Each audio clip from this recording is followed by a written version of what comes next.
چیز کا بھی پہلو ہمیں خیال رکھنا ہے، اور وہ یہ ہے کہ کامیاب عورت کامیاب پاکستان.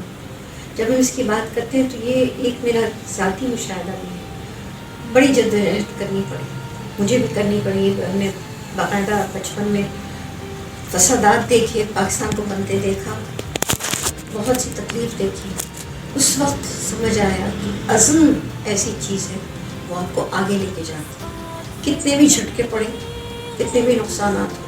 لہٰذا اسی سمجھیے کہ اس بھٹی میں سے گزر کے جو ہم لوگ نکلے ہیں، تو پھر ہم نے پھر اپنی تعلیم حاصل کی، ٹھیک ٹھاک پڑھے، اس میں تعلیم حاصل کر کے باہر گئی، وکیل بنی، واپس آئی، وکیل سے شادی بھی ہوئی، ہمارے ہسبینڈ بھی بیرسٹر، میں بھی بیرسٹر. اور پھر ہم نے شروع کیا اپنا پریکٹس.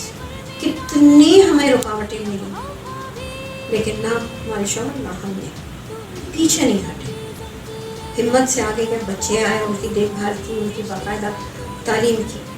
بہت سے مرحلوں سے گزرے، لیکن الحمدللہ کامیابی سے گزرے.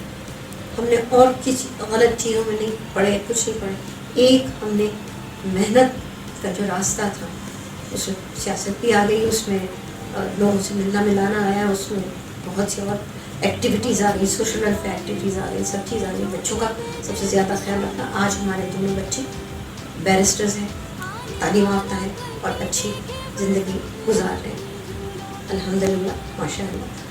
تو کامیاب عورت جو ہے، اس کی وجہ سے آگے نسل کامیابی کی طرف جاتی ہے. اور یہی ایک پیغام میں چاہوں گی کہ سب کو آپ کے دل میں آ جائے، اور سب مردوں کے دل میں آئے. دیکھیے، کامیاب عورت واقعی کامیاب پاکستان بنتا ہے. آپ چلے جاتے ہیں کام کرنے کے لیے، خواتین اپنی تقویت پیدا کرتی ہیں، بچوں کو سمجھاتی ہیں، گھر جو ہوتا ہے وہ مضبوط بنتا ہے. نتیجہ اس میں سے بچے صحیح معنی میں نکلتے ہیں ایک کامیابی کے راستے.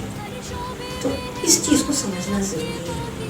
بہت سی اور بھی چیزیں ہیں، تو اس چیز کو ضرور سمجھیے گا کہ عورت کی کامیابی، جیسے میرا اپنا مشاہدہ ہے، عورت کی کامیابی سے خاندان کی تقویت اور دگنی ہو جاتی ہے.